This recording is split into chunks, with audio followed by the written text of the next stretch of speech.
Yo, my generation is so bloody cooked. Ladies and gentlemen, brothers and sisters, comrades and friends, Gen Z men with college degrees now have the same unemployment rate as non-grads, a sign that higher education payoff is dead. College is a stupid decision. In fact, it's so stupid that even when you get higher degrees, as I covered earlier on my channel about a couple weeks ago, once you get a master's degree, you actually have a higher chance of being unemployed than if you got a bachelor's degree.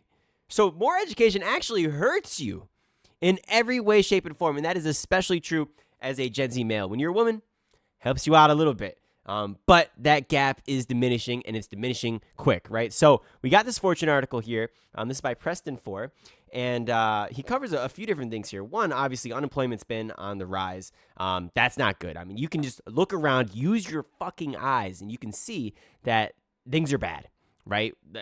People will say, oh, well, inflation's, it's 2.9% or whatever it is, this month. But at the end of the day, the functional, practical inflation is much higher than that, right? Because certain items, right, they go down in price, right? The classic example is TVs, right? Yeah, it goes down, right? You got deflation. Something else, maybe like a dryer, for example, maybe that goes down. I don't know. Maybe it does, maybe it does. I don't know. I don't know the dryer market, right? But then you have things like food and it goes up, 35%. And you're like, oh my God, it's ridiculous, right? But the fact of the matter is that, the economy's bad and unemployment is reflecting that. And so, what is the situation going on here? Well, for those of us who have college experience, your college background, college degrees, in this article here, it mentions that unemployment rate here for recent college grads is about 5.5%, and that's compared to the rest of young Americans here, which is about 6.9%. So, look, if you went to college, it technically helps you overall. But that rate, I mean, you're going to get a 1.4% increase in likelihood to find a job? To me, that seems a little ridiculous. I don't know if that's worth it. Now, what I will say is if you went to college, you're probably going to be more likely to try to go into the field with which you went to college for, right? Like you don't want to be a barista if you went to college to be a nurse, for example, or you went to college. Nurses don't really have a problem finding a job. If you went to college to go be, say, a teacher, or you went to college to go be a, sociologist or something, right? Like you wanted to go into the field that you actually went to school in, right? So I think in some regards, there's like a little chip on people's shoulder where they're like, all right, like I'm going to be less likely to, take that job. And if you look at the data on this, men are actually a little bit less likely to take any job than women are, right? Which is relatively interesting. And women are doing fairly better than men in this regards here. So if you look at the unemployment rate, it's about 4% for the college-educated women and about 7% for college-educated men, meaning that the young men now actually have about the same unemployment rate as those who did not go to university. Oh my God, we are so bloody cooked. And part of the issue too is like our society is lying to these bloody kids. Like I'm a teacher and I tell kids all the time, I say, don't go to college. Don't go to college. Don't go to college, especially if you have no idea what you want to do. Let's say you want to go to college. That's fine, but do it cheap, work while you do it, or go to community college, right? Don't spend, $60,000 to get a college degree. That's stupid. Right? Don't do that unless you actually have no choice, right? Or maybe it's like a very high tier university. In most cases, it doesn't make any sense. If you're ambitious, you'll be just as well off as if you didn't go to college, or you can always decide to do that while you work full time. So maybe it's not a stupid decision if you do that. But if you're just going to spend 4 years and get nothing in return for it, probably doesn't make any sense. And a lot of people, they're going into fields where you don't actually need a college degree to be into that field. Right? Like as a teacher, like you have to go to college, right? There's no way around it, right? You have to go to college and you have to pass the licensing exams. And they're going to, check your background. Did you actually get a college degree? Did they pass the test? Did they pass the background check? The whole 9 yards, right? And then once you do that, then you can get your license and actually teach, right? But for most people, that's not the case. You go to school for business, right? It's like business. Well, what are you going to do? You're going to learn more at university, or you're going to learn more in the working world? Well, there's an argument for either one, but the fact of the matter is that you could probably do that on the side, right? Just go to some online program there and try to do it as cheap as you possibly can at some regionally accredited university, and then set yourself up for life and get those 4 years of earning power. Actually, on average, it's about 5 years of earning power. And so, do that instead, right? And even if it takes you 7 years, maybe do that instead. Don't just put all your eggs in one basket unless you have a really, really solid plan or you're really, really passionate about something. So that's one thing that's relatively interesting there. But the women are doing relatively well, and I think that's reflective of the gender education gap, right? So one of the things that you'll notice here, and like with my doctorate in curriculum instruction, you study all different types of things. But one of the things I've always been most interested in is the gender gap, right? So women actually outperform men in academics like their whole career. I mean, they just kick their ass, right? And then like they get to the working world, and like to me, it kind of looks like they kick men's ass as well. And then eventually, a lot of them might leave the job market to go help raise kids or this or that, right? And there's a number of different reasons here. But for majority, like they're gonna really kick men's ass. And I think, one of the best things I ever heard was like the people who, really get to like the top of like who people are like CEOs. You're like, why don't you ever see like more CEO women? It's like, it's because they're smart. It's like, dude, why would you want to play all those politics and like sacrifice your entire life to get to those positions? You could say, well, okay, but it's like, but maybe they just don't value the, values that the women value. And it's like, well, and like maybe they should, right? But like the fact of the matter is, it's like that's just not what's being prioritized right now. So like the women, like they're actually doing a little bit better, right? And I think that's because they're willing to take almost any other role, more likely to take other roles than the men are. Plus they outperform the men. Like if you look at the gender gap in terms of academics, I mean, like they just blow men out of the water. It's not even close, right? And I can see that in my own experience too. Like it's very like all the top performers, they're all women. Like that, just the way that it is. So I don't know. I find it relatively interesting, right? But with that said here, like, look, also too, like, does college even help you at all in terms of earning power, right? Or would you have made that yourself, right? So the argument here would be, it's like, okay, like, look, if you get a PhD in business, right? It's like, or a DBA or whatever the hell you get. It's like, look, you probably would have been just as likely to do just as well as if you didn't get that doctorate, and you maybe just got an MBA, or you probably would have just likely to do as well than if you didn't got that MBA and you just got a bachelor's, right? And then so on and so forth, just keep going down the line. And I think that's true. And like the college wage premium has slipped ever since like the year 2000. I think in the article it mentions 10%, and it's like, geez, like that's a little crazy there. So you can see like the benefit of actually going to university doesn't really line up here. And then like it gets even worse here. Like in 2010, like the rate, like you can see it shrinking, right? So like it was 15% to 7% for college men, in terms of like unemployment.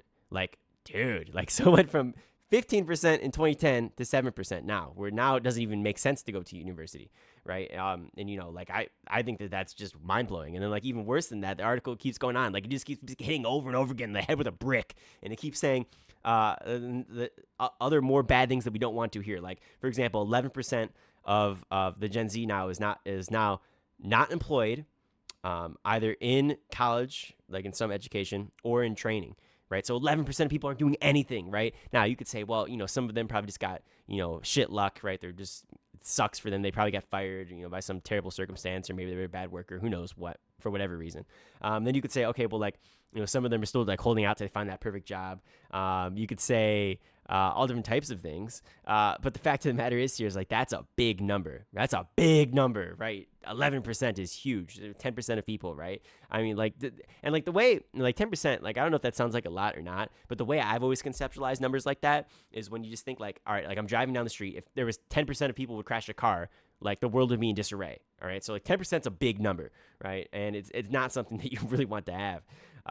So with that said here though, like with my experience on this, like finding a job is incredibly difficult, right? And it's one of those things where, like people, they take finding a job for granted, right? Because it's not easy to find anything that actually pays decent or has decent protections or has decent benefits. It's incredibly difficult. Like as I'm in the education field, and I can tell you this, in Ohio, right, they say that we have one of the worst teacher shortages in the entire nation. And then like you go to apply for a position and there's, maybe only, 15 teaching positions for like a full-time, let's say social studies teacher. Let's use teachers as an example. 15 social studies teacher positions at public schools within a 2-hour diameter. So if you take Cleveland, put it in the middle, go 1 hour in each direction, right? Not north, Lake Erie. You go south, you go east, and you go west. And then again, this is just my location here. But we have one of the worst teacher shortages in the nation, according to all the data, is what people say. There'll be about 15 jobs. And how many applicants do you think there are? About 300 to 400, right? So like, yeah, like there's no teacher shortage. It doesn't exist. And if there's no teacher shortage, and everybody was like, talk about teacher shortage, oh my God, we can't find teachers. Bullshit. You don't know what you're talking about. you're an idiot. And the universities are lying to you. Anybody who has these studies is lying to you. There is so much talent out there, you can't bloody believe it. And so what's the case then, right? How are you supposed to get these positions, especially when education doesn't even really help you? It actually makes you more likely to be unemployed. Well, you either have to be literally the best at what you do, actually have somebody who values that, which is pretty rare, or you have to know somebody, right? So if you actually look at the data on this, nepotism runs through about 80% of job acquisitions, right? And I was a corporate recruiter for 5 years, right? And it was really tough to recruit people for like a cold role, right? It's like, but once you got aligned with us, I mean, like we were pretty much guaranteed if you went through the right process to get hired. And it's one of those things where like once you know somebody, right, they can really go and vouch for you. They can really help you out. And 80% of roles are that same way. And I find out that if you talk to people enough, that always tends to be the case, right? So 80% of jobs have some form of nepotism tied to them. That could be as simple as somebody directly hooking up their friend or their family or a colleague or peer or whoever. And that could also be something as simple as putting in a good word for somebody, right? So it doesn't just have to be a direct form of nepotistic authoritarianism, like we're going to force this person to get that job. It could be anything that really just helps them put that resume to the top of the list, right? And screw the other candidates. It's a terrible, terrible system. And so meritocracy in some regards is dead, ladies and gentlemen. Now, look, is it probably, if you look over the entire lifespan of somebody, is it better to have, say, a PhD as a business person than it is to have nothing, which is a high school diploma? It's like, yes, I'm sure the PhD probably helps you out. But with that said, I think it's more to do with connections than anything. And so maybe it does help you out, but you should be very leery spending your time, your energy, your resources, and let alone the personal sacrifices that it takes to actually get a position to get yourself into a position where you have those credentials, right? I can speak on behalf of my doctorate. I'm very, very close to finishing it. I'm a few months out, and I'm so excited. But the personal sacrifices that you have to make to get to the top is unbelievable, right? You're gonna be writing. Meanwhile, you could have been hanging out with friends. You're going to be writing. Meanwhile, you could have hung out with family. You're going to be doing research when you could have done either of those. And you're going to be at work the rest of the time because you have to support yourself. You have to make money. You want to save up for your retirement and the whole 9 yards. You want nice things. And so, look, you're going to try to do that in addition to probably trying to do a degree if you're half smart. And, unless you go to like Harvard or something, it doesn't really make sense to get rid of your job in most cases. Like that's probably a pretty bad decision. And this is just reflective of it, right? Especially like, you have all these like elitist types, right, who went to university on like Reddit, for example, right? And I remember like they would always like trash on people who like, oh, like you did your degree online. Oh my God, you're a fake intellectual. It's like, what are you talking about, bro? Yeah, go have fun spending 8 years but you don't get paid anything, buddy. Yeah, tell me who turns out better at the end of that, right? And by the way, you also have no practical experience because you spent, probably 7 years getting a PhD, 8 years, and got nothing to show for it yet, right? No experience in the real world. So I don't know. To me, look, unless you're going to spend your life as an academic, I'm not necessarily shitting on academics, right? But like the elitism, like it has to stop, right? And so like, I could rant on a million different tangents here. But like, look, that is to me, that's the most viable path forward. If that's something you feel really passionate about. Like for me, it was something that like it wasn't like I wanted to do. It was like I have to do it. You understand what I'm saying? Like, I don't know if you ever feel like those visceral feelings here, but that is what mentality you need to have to want to carry yourself in this world these days, right? And actually pursue a higher education. And like, look, by the end of it, you're not going to want to do an education. To me, I think education is an absolute lie. I think it's a disgrace. I think it's one of the biggest lies in our country today. It does not help you. Even with my experience, right? Multiple degrees, honors, distinctions, programs, 4.0 GPAs, multiple majors. It's useless. It's meaningless, right? What do they call it? It's a fugazi, it's fugazi, it's a wazi, it's a woozy. It's not fucking real, right? It doesn't help you. And then like I even got into Harvard's Graduate School of Education and do a certificate program there. Yeah, it's kind of a back door into the Ivy League, right? And yeah, I'm not maybe an alumni, right? But what I will tell you is it's like, look, with those people there, it's like you're competing with some of the best people in the world, right? Like everybody in my programs, they're like all professors, right? They're all superintendents, they're all union leaders, right? All nonprofit owners, right? And they're incredible individuals. But like it doesn't even matter. Like nobody cares that you went to like a Harvard. Nobody cares that you almost have a doctorate. It's completely irrelevant. And so what I want to tell you guys today, and this goes out to the young men, to the young women, everybody in Gen Z, really, really think about if university is for you, or if you can get away with not doing it.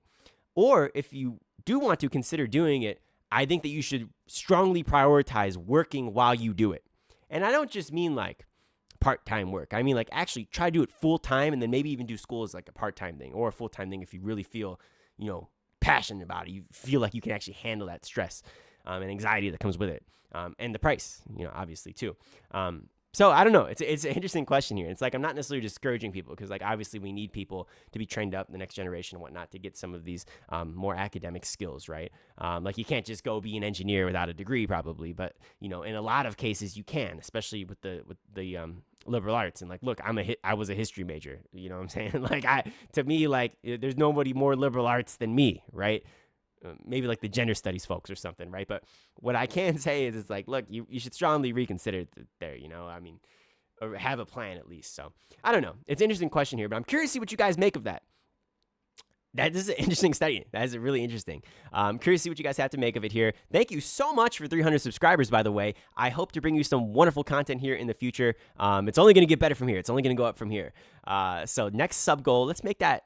How about we make it 500? How about we go crazy, say 500? I think that we can do it, ladies and gentlemen. And I am strongly encouraging you to help out my algorithm in that pursuit. But with that said, ladies and gentlemen, always make up your own mind, do your own research, and we will see you again soon. Have a great day.